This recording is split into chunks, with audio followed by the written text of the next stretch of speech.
welcome to SVG-TV News, Tuesday, June 19, 2018. I am Yvette Boynes with the details. Incoming chairman of the Organization of Eastern Caribbean States, Prime Minister Dr. Ralph Gonsalves, wants Barbados to scrap its passport requirement for OECS nationals traveling to Bridgetown. The call was made as Dr. Gonsalves addressed the 65th meeting of the OECS Authority in St. Lucia yesterday. The Barbados Today news service said that PM Gonsalves also suggested sharing of judges between Barbados and the Eastern Caribbean. We can travel within the OECS on a ID card, a picture ID. And one of the things we'd like Mia to help us with is that when we're passing through Barbados to transit, we must be able to use our ID rather than requiring a passport, in addition to the other things which you have spoken about. Because I must say this, everything that Didicus has said, everything that Mia and Alan have said, I've adopted and I call them my own. I'm making illustrations and seeking to add value to the discussion. Inspector Henry Providence is encouraging firearm license holders to take along their weapon when they are updating their license.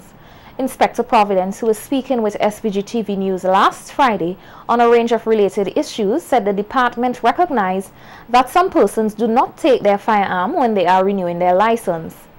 Inspector Providence said the law requires that all licensed firearms be inspected annually. What we want the public to understand, especially those persons who might be coming in after this interview, to update their firearms license. What we are asking you also to bring along your firearm when you're coming with you.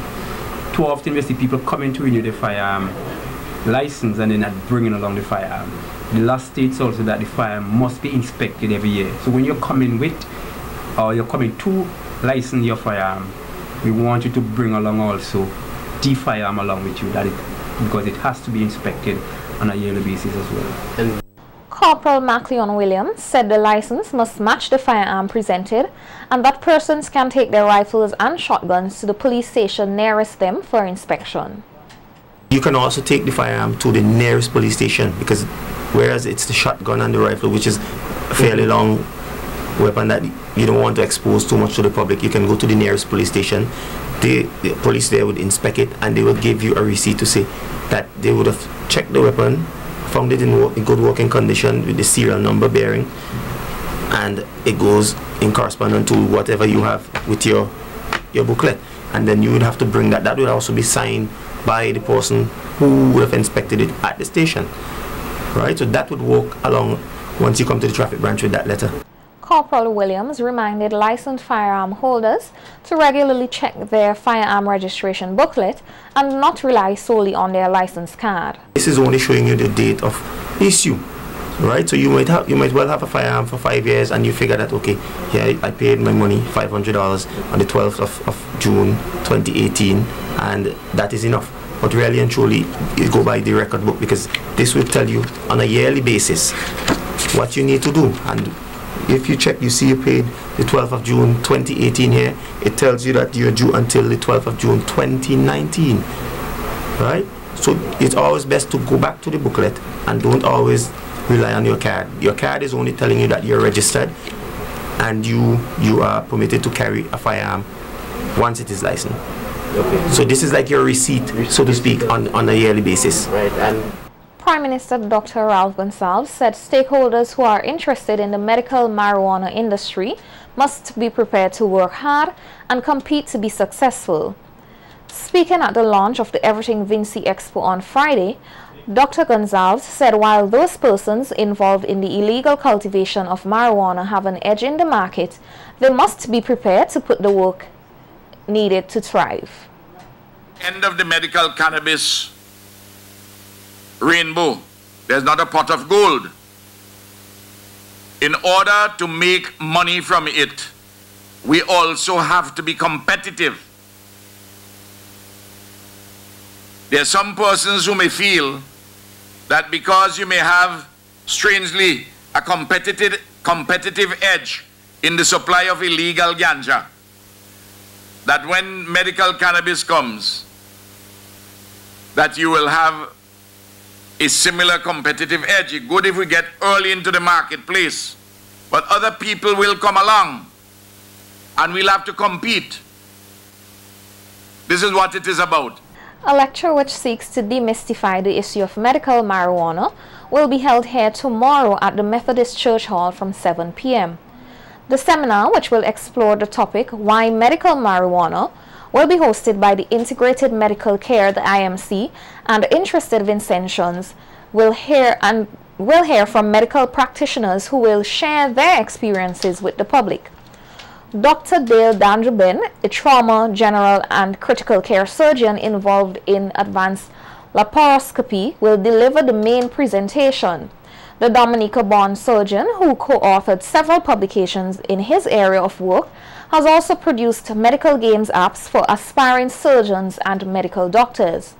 In a release, the organizers said that Dr. Gerald Thompson, who has prescribed medical marijuana while practicing in the United States, will outline government's plans through legislation for the legalization of cannabis for medical and religious purposes. Dr. Masada James of IMC will also present his point of view and introduce the guest speaker. Following the presentations, the public will have the opportunity to field questions, seek clarity, or share their views on the subject matter. A book on the inquiry of George McIntosh has been published by Prime Minister Dr. Ralph Gonsalves. According to PM Gonsalves, the book, called The Making of the National Hero, Law and Practice in St. Vincent and the Grenadines, details the trial of George McIntosh and the 1935 uprising. The Prime Minister, who was speaking at a news conference last Thursday, handed over a copy of the publication to trade unionist Joseph Burns Bernardi and members of the media. He explained that the information was gathered from the Port of Spain Gazette when a reporter traveled from Trinidad to cover the inquiry. He sat in the courtroom and he took word for word what the magistrate said, what the witnesses said, what the lawyers said. And the principal lawyer for George McIntosh was Mr. Hannes, who was a king's counsel, because it was the king who was then ruling Britain. So there was an interest in that sense, but there's also, it gives you an idea as to how the happenings in the other territories commanded the interest of other publications and journalists. I couldn't jump on Liat. We had to take a boat to come up, and he stayed up here. And they printed the details of the trial verbatim. Around 200 Vincentians received the gift of heroin last weekend as the Rotary Club South partnered with the Starkey Hearing Foundation and the Ministry of Health to provide hearing aids and a range of ear health services to those in need. President of the Rotary Club South, Kim Haydock, said the cost of hearing aids is out of reach for many persons, and the club is proud to be a part of an initiative which assists the elderly and the disadvantaged. Reception has been very good, very exciting. The ministry already has 4 trained audio technicians. When Starkey came in with their team, they have a team of about 32 persons that are here actually. And when they came in, they spent 2 days training Vincentians. I think it was 40 Vincentian nurses and technicians with the Ministry of Health on how to go through the entire process so they can continue the work when Starkey is no longer here. So it was a very exciting time for us, Vincentians and Rotary, and I'm just so blown away and amazed by this wonderful gift that Mr. Bill Austin of the Starkey Hearing Foundation has given to St. Vincent and the Grenadines. Haydock added that local health personnel also received training to continue the work started by the Starkey Foundation. Minister of Health Luke Brown commended the effort of the Rotary Club South in improving the lives of the less fortunate. They have worked extremely hard in making sure that this thing could happen, and I want to commend them for their hard work. The Ministry of Health really salutes you, because here in St. Vincent, as a result of what is happening here today, we have about 225 persons or thereabouts who would be able to have the gift of hearing. Some of them were unable to hear to any real serious degree before, and they now would be able to have that hearing without facing the costs that are typically associated with it. And as you've heard, the cost could be fairly substantial or significant. So we thank the Rotary Club South for this work. We are happy that so many Vincentians are able to benefit from this. The ministry commends everyone involved that helped to bring it about.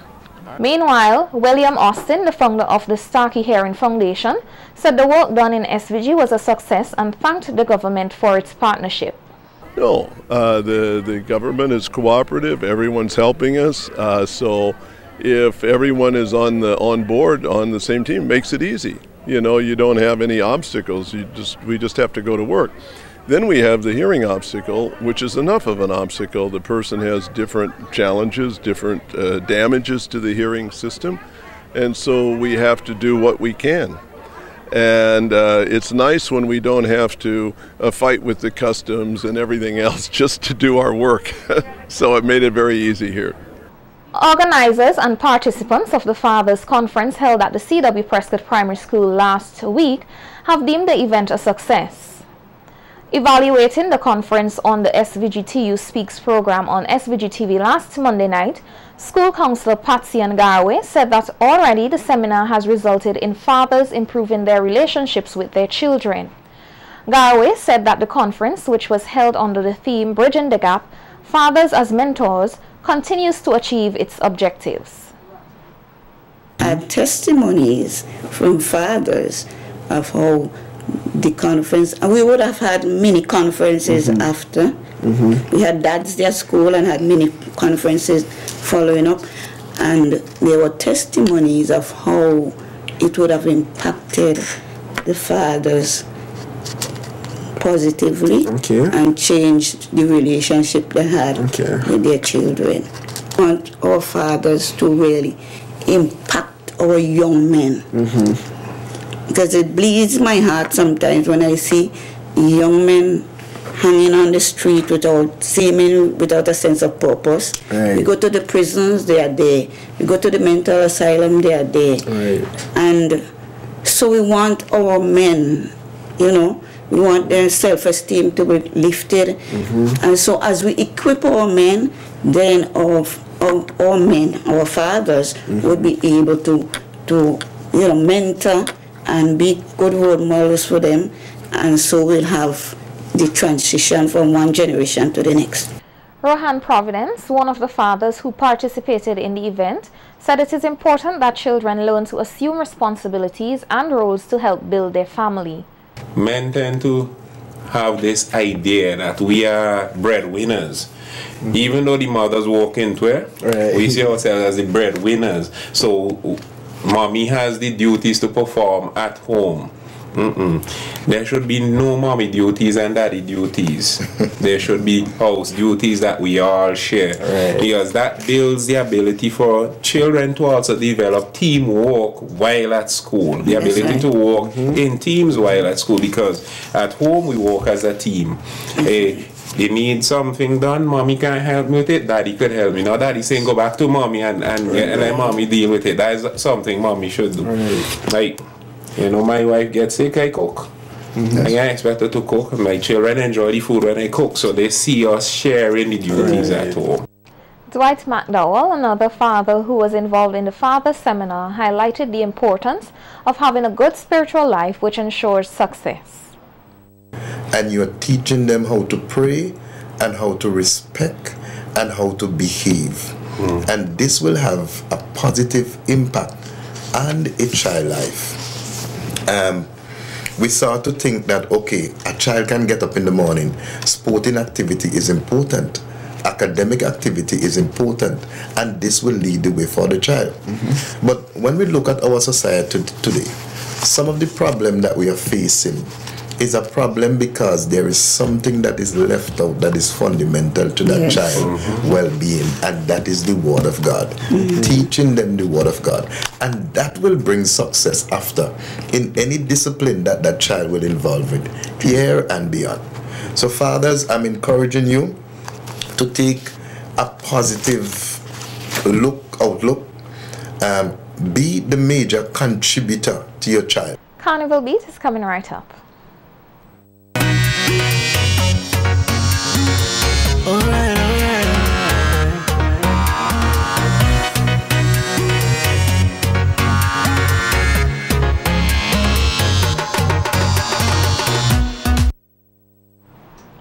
With the revelation that youth participation is on the rise in the various components of Vincimars, members of the Carnival Development Corporation, the CDC, believe that they are on the right track. At a media conference today, Chairman of the Carnival Bands Association, Hugh Raggi, highlighted that one of the main achievements of his organization was the training of secondary school students from Form 1 to 3 in mass design. Raggi revealed that youngsters will also be making miniature costume designs for display. That has been our major success.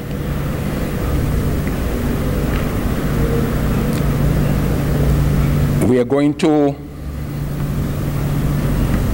continue to work with our young people. We are going to hold annual design competitions. We are going to have our students make miniatures of their designs as we try to ensure the survival of the masquerade.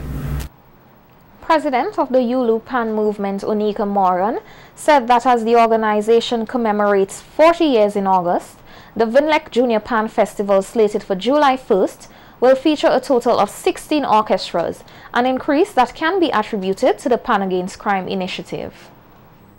We have 16 steel orchestras that should be crossing the stage for that competition, 5 in the community bands category and 11 in the school bands category. We have a number of new steel orchestras in Central Leeward, Newgrounds, Emmanuel, Kingston, which is the GP Eustace, and we'll see again the Union Island Secondary School. Also, we have another group from the Union Island schools, the combination of the primary schools bands. In the community bands category, we have Sion Hill, our Union Island combined, as I said, Symphonix, Genesis, and Starlift. A record number of bands. Thanks to the Pan Against Crime initiative for donating these orchestras to the schools. Chairman of the Carnival Development Corporation, Ricky Adams, is of the view that they are reaping dividends from efforts to rebrand Vincimars. At the news conference this morning, Adams said that participation among youths in the festival has risen significantly. The CDC chairman said this speaks well for the future of Vincimars. This year, we've not only invested in getting the youth to play mass, but we've invested in getting the youth to help design mass. And I think that that is a very admirable effort, and it is part of their 3-year program.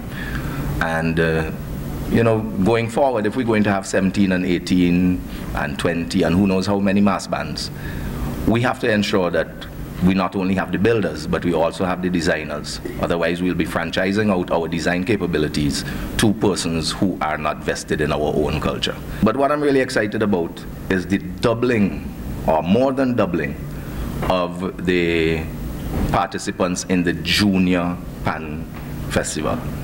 And I think that it's very important that we continue to foster the development of the youth component of the Pan, because notwithstanding the fact that the big competition is between the big guns, at the end of it, we need to ensure that the youth follow through, because they are the ones who are going to have to carry it in the future. Minister of Tourism Cecil Mackey said he was ecstatic that there are more young people participating in the festival and emphasized that Vincy Mass helps to boost the economy. At the ULUPAN movement, they are doing something right to get more and more young persons involved in PAN in St. Vincent and the Grenadines. The government, of course, we have been playing our part with the PAN Against Crime initiative, which also engaged a number of young persons in the schools, in the communities, in the churches, in PAN over the years. So PAN is in good hands and continues to expand. You also heard from Brother Raggy in terms of the amount of bands that will be on the streets and in Victoria Park. 14 bands competing, maybe 3 others not competing this year, but as many as 17 bands may be appearing this year for Vincy Mass, and that also is a large number when you look at the population of St. Vincent and the Grenadines, but it also is an indication that persons who are returning home and also non-Vincentians, they are participating in Mass in greater numbers, and therefore the producers of Mass, they are confident that they can make some money out of the production, but also put more persons on the streets and on stage in terms of the Mass component. All right.